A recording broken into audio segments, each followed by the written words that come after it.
Halis Podcast.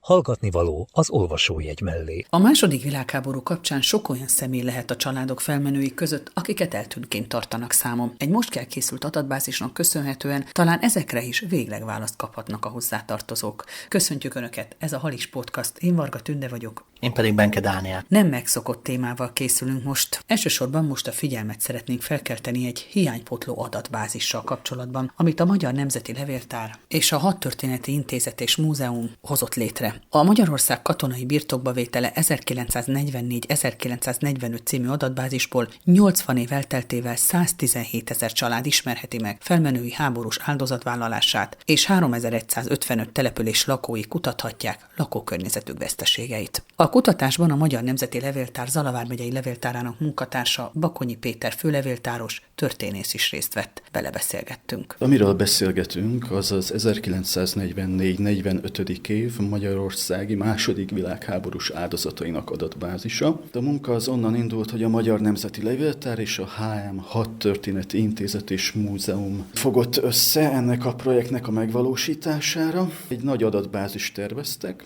amiben a személyi és az anyagi veszteségeket is kutathatják majd az érdeklődők. És hát ez körülbelül 2024-ben vette kezdetét, és nemrég fejeződött be 2025 végén. Nagyon fontos azt megemlíteni, hogy a Magyar Nemzeti Levéltár részéről mintegy 150 levéltáros vett részt ebben a munkában, úgyhogy azért így lehetett pörgetni a munkát.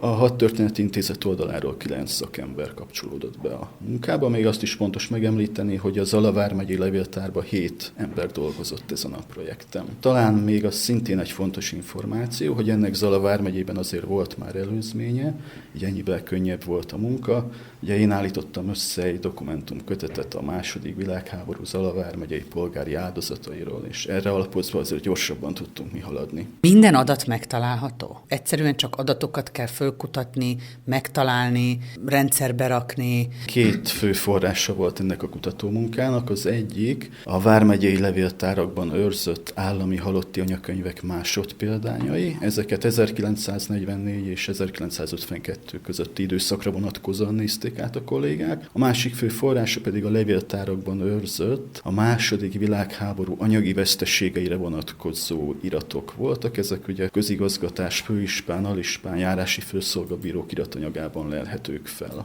Ugye ezeket is részben már felderítettük korábban. Most az állami halotti anyakönyvek másodpéldányairól beszélünk. Ugye a katolikus egyház anyakönyvei azok nem játszottak szerepet ebben a kutatásban. Ez egyébként egy probléma, mert én úgy tapasztaltam, hogy van némi eltérés a 2 fajta anyakönyv között. Tehát az általam ismert katolikus anyakönyvekben jóval több katonai áldozat szerepelt például, mint az államiakban. Úgyhogy az még egy kérdés, hogy lesz-e lehetőség arra, hogy a jövőben ezeket is bevonjuk a kutatásba. Ahogy itt az oldalt nézegetjük, közben látjuk, hogy egy nagyon profi és jól fölépített oldalról van. A munka közben volt arra lehetőség, hogy mondjuk egy halotti anyakönyv megnézése közben esetleg egy történet vagy egy mozaik darab kiderült, ami eddig mondjuk nem volt tisztázott, tehát voltak ilyen felfedezések a munka közben, vagy erre nem volt se lehetőség, se idő? Sajnos erre most annyira nem volt időnk, mert elég szoros határidőket kellett tartanunk, de fölmerültek olyan esetek, amelyeknek talán utána tudunk majd nézni a jövőben, és esetleg érdekesebb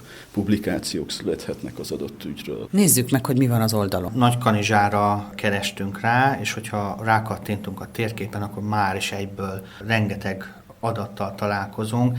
Pontos címét mondjuk el, hogy lehet ezt megtalálni? 2 féleképpen is el lehet jutni ehhez az adatbázishoz. Egyrésztről a Magyar Nemzeti Levéltárnak az adatbázisok.online.gov.hu oldalán rá lehet bukkanni. Ugye ebből a 2 adatbázisból született egy adatvizualizált weboldal, azt nézzük most tulajdonképpen. Hogyha valaki a Google keresőben csak arra rákeres, hogy Magyarország katonai birtokba vétele, meg fogja találni. Ez a legegyszerűbb módon, gondolom. Bejön az oldal, Magyarország térképét látjuk.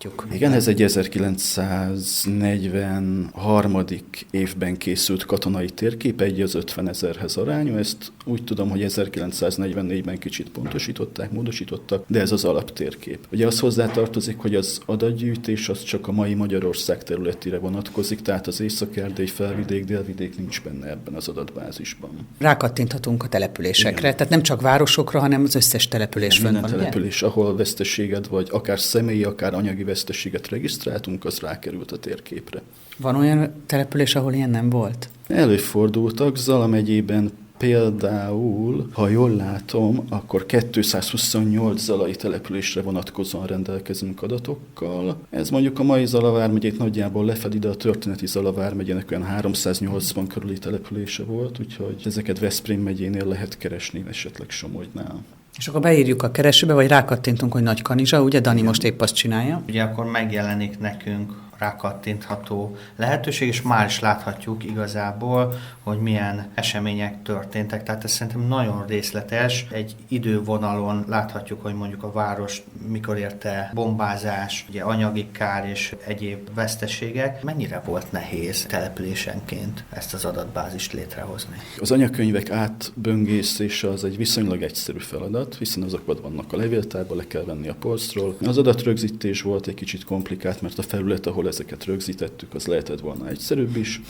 Az anyagi veszteségekre vonatkozó iratok összegyűjtése volt talán egy picit komplikáltabb. Ugye említettem, hogy korábban már ugye foglalkoztunk ezzel, de az inkább a személyi veszteségekre vonatkozott, tehát a szovjet megszállás áldozataira. A háborús események okozta anyagi károkról ugye át kellett alaposan nézni a főispáni, alispáni, járási főszolgabírói iratokat, és ezekből állt össze egy ilyen adatbázis, ez azért egy kicsit időigényesebb feladat volt. Rákattintunk, például egyből láthatjuk, hogy 1944. október 17-én egy légitámadás volt, körülbelül 100 bomba hullott a városra, 11 halott, 17 sebesült, a vasútállomás és környéke megrongálódott. Aki érdeklődik iránta, hogy mi történt a településén, ez egy nagyszerűen használható adatbázis, hiszen minden egyes olyan esemény, ahol kár vagy haláleset történt, az megjelenik. Jól gondolom, hogy akár ezt diákok is jól tudják ezt az adatbázist hasznosítani. Igen, hát a nem titkolt célja ennek az egész projektnek, hogy részben a közoktatást is megtámogassuk ilyen adatokkal. Az adatvizualizált térkép az talán a fiatalabb korosztályt is jobban megfogja, mint hogyha egy ilyen száraz adatlistát teszünk eléjük. Itt azért érdekesebb adatokat lehet föllelni. Az még nagyon érdekes, hogyha valakinek a családjában hősi halált halt, vagy valaki, aki a háborúban nem katonaként, hanem áldozatként elhunyt, meg tudjuk találni. Jó esély van rá, igen. A polgári áldozatokat, akik a háború alatt elhunytak, nagyobb részt anyakönyvezték a településeken. Hát itt ami kérdésként merül fel, az a menekültek ügye, hiszen tudjuk, hogy a háború végén sok ezernyi menekült tartózkodott Zala megyébe, és az feltűnő, hogy a halotti anyakönyvekben inkább csak helybeliek szerepelnek, de hát ugye a nagy számok törvénye szerint a menekültek között is lehettek halottak. De akkor őket nem dokumentálták, az ő halálukat? Hát ez könnyen elképzelhető. Például Veresd Csaba kutatásaiból tudjuk, hogy amikor Tapolcát bombázták a szovjetek a háború utolsó hónapjaiban valamikor, akkor nagyon sokan haltak meg, több százan, és ebből alig 30 fő szerepel az állami anyakönyvekben. Tehát ezt azért hozzá kell tenni, hogy ez a kutatás még nincs lezárva. De tehát úgy működik, hogy beírom a nevet konkrétan, ugye? Tehát névre lehet keresni? Több mindenre lehet keresni, névre elsősorban, aztán településre, esetleg a halálhelyére, halálozás helyére, ha valakinek ilyen információja van. Úgyhogy több irányból meg lehet ezt közelíteni, ezt a kérdést. Volt olyan családját, felmenőit Keszthelyen bombatámadásban haltak meg, és ő egyértelműen vissza tudta ő is keresni. Igen, a halotti anyakönyvekben őket anyakönyvezték, úgyhogy megtalálta őket. Rátekintünk az elhunytakra, hogy részletesen megtekinthessük, hogy kik hunytak el, és egyből feltűnt, hogy az adatbázisban megjelennek azok a zsidó származású emberek is, akiket elhurcoltak, és utólag állították ki a halotti anyakönyvi kivonatokat. Mennyire volt ezt nehéz visszakövetni? Igen, a projekt kapcsán az volt a célkitűzés, hogy az áldozatok körét a lehető legszélesebben értelmezzük, vagy közelítsük meg. Ennek megfelelően szerepelnek benne a keleti fronton elesett katonák, a magyarországi hadszintéren elesett katonák, a háborús események polgári áldozatai, a hadifogoly táborokban elhunyt katonák, ha őket regisztrálták az anyakönyvekbe, vagy holttá nyilvánították később, a holokauszt áldozatai, tehát mindenféleképpen többfajta személyi kör szerepel ebben az adatbázisban. Mennyire hiánypótló ez az adatbázis? Mindenképpen hiánypótló, bár megyénként volt már rá példa, hogy összeállítottak ilyen jellegű adatbázisokat. Úgy tudom, hogy Somogy megyében és Baranya megyében is voltak ilyen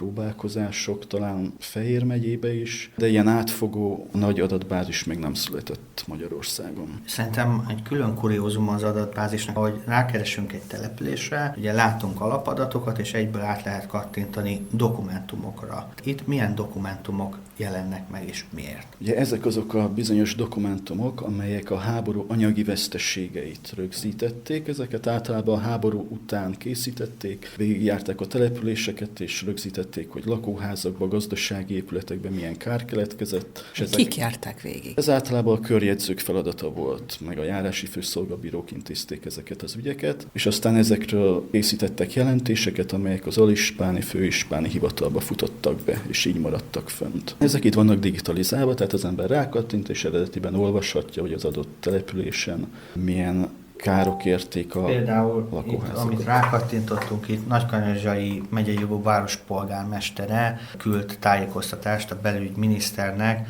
a légi támadások anyagi kárjairól és a veszteségekről. Miután véget ért ez a kutatás és elkészült ez az adatbázis, mit lehet mondani, hogy Zala megyében mekkora volt a háború intenzitása, és milyen következtetéseket lehet levonni?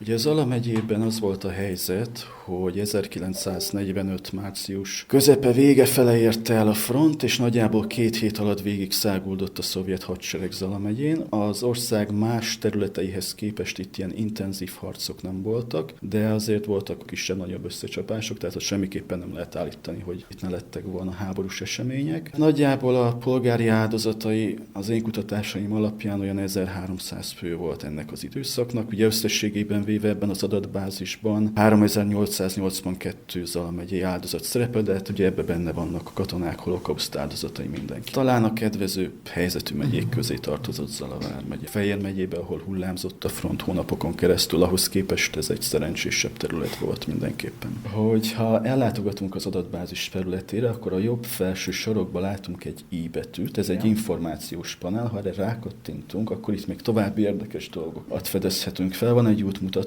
az adatbázis használatáról. A következő fülecskén a magyarországi hadszintér eseményeinek az összefoglalása, hogyha valaki nincs annyira képbe a hadtörténettel, akkor itt most ezt pótolhatja. A harmadik, ami nagyon izgalmas, a letölthető anyagok. Itt napi csendőri jelentések településenként, ugye a légitámadásokra, légi eseményekre vonatkozó csendőri jelentéseket digitalizálták. Ha jól emlékszem, egy nagy PDF fájlban van, azt le lehet tölteni, és akkor ott lehet böngészgetni, hogy az adott településen mikor milyen átrepülések történtek, sőt, ha jól láttam, az Zala megye esetében a partizán tevékenységet is jelentették. Horvát területeken működtek partizán csoportok, ott robbantgattak a Mura közben, meg a határvidéken, és erről is találunk ebben jelentéseket. Nekem az a konklúzióm, hogy ez egy kiváló segédanyag középiskolai történelem órához is. Reméljük lesz olyan lelkes pedagógus, aki szán rá időt és megmutatja a gyerekeknek. Helyismeret az, amivel életszerűvé és közvetlenül